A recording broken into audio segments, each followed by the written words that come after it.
在法国总统马克龙公开表示拒绝和美国一起反华之后，随即遭到了西方国家的抵制。在这时，有高官力挺马克龙，称这是对的。来看详细情况如何。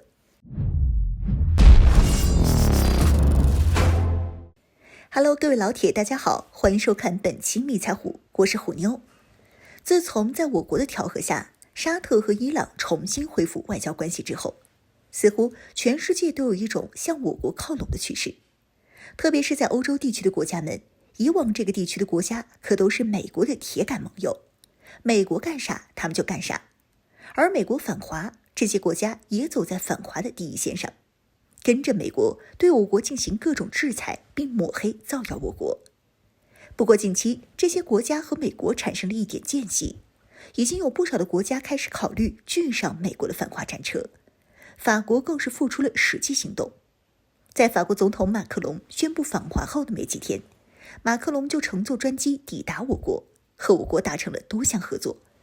像我国和空客公司达成了约1375亿人民币的客机采购协议，算上去年达成的协议，我国已经和空客签订了约5139亿人民币，都比法国全年的军费开支都要高了。还有关于大熊猫续租一事儿，虽然大熊猫的租金需要80万欧元，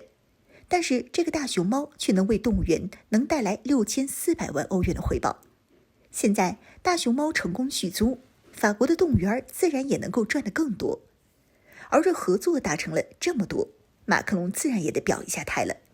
认为欧洲地区要坚持战略自主，不能做大国之间对抗的附庸，也不能卷入台海问题。对于这大国之间对抗的附庸到底是哪两个大国，从后一句台海问题中就能看出来了，显然就是中美之间的对抗。言外之意就是欧洲地区不能再跟着美国在台海问题上对抗中国了，这也让美国很不满。一直以来都是别人跟着自己的份儿，什么时候轮到手底下的小弟跑出去和自己的对手合作去了呢？因此，对于马克龙的访华以及表态，美国的高官政客们感到非常不满。在中国，美国是无法对马克龙下手，但是到了欧洲就不同了。这几天，欧洲地区的各种言论铺天盖地的在抹黑斥责马克龙。马克龙在荷兰发表演讲的时候，更是遭到了当地抗议者的打断，并认为法国已经丧失了民主。面对铺天盖地的反对声，此时站出来反驳的反而是法国自家的政府高官。法国财政部长布鲁诺·勒梅尔在节目中公开表示，法国不应该因为是美国的盟友而加入到台海问题的冲突中去，不应该上美国的反华战车，并支持法国总统马克龙此前在这一问题上的看法。并且这位高官还指出，欧洲已经承受了乌克兰冲突带来的后果了，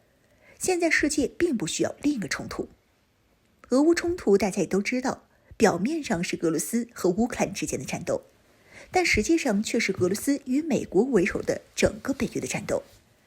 在美国的要求下，整个欧洲地区的国家都得给乌克兰提供源源不断的武器支持以及人员培训。而战争已经持续了1年多了，这种无底线的援助再加上疫情带来的影响，已经拖垮了欧洲。现在整个欧洲地区的国家都陷入了一片萧条之中。然而美国还不满足，还想要这些国家跟着自己一起在台海问题上对付中国，这一下就让这些国家彻底的不满了。当前中国可是世界第2大经济体，在经济总量上和美国相差不大，经济还处于不断增长的阶段，并且还不断加大和其他国家的合作来促进共同发展。而美国的经济却不断下滑，并且还想靠着吸欧洲地区的血来缓一口气。一个是和你合作共促进经济发展，另一个是吸你的血，选哪个已经不用多说了吧。同时中国的军事实力也并不弱，虽然在总体战力上不如美军，但是在台海这一块绝对是占据优势的存在。而美国也知道，仅凭自己去台海和解放军对战就是送菜的，才拉拢了这一帮子盟友一起来对付中国，用这帮盟友当炮灰，然后美军在最后关头出来坐收渔翁之利。欧洲地区的这些国家之前也不是没想过反抗，但是美国对这些国家经济、金融、军事掌控力度实在是太强了，并且美国每年还能给这些国家不少的钱。在美国的恩威并施之下，这些国家自然而然的就成了美国的盟友，美国让干啥就干啥。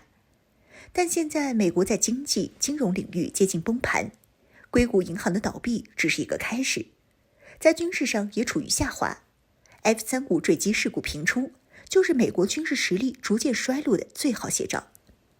另一边的中国不但越来越多国家采用人民币结算，在出口武器上也越来越先进，连美军没有的鹰击21高超音速导弹都能出手。这时候欧洲地区国家再选择和美国一起针对中国，就显得有点不识时务了。马克龙也正是看出了这一点，专程跑过来和中国合作。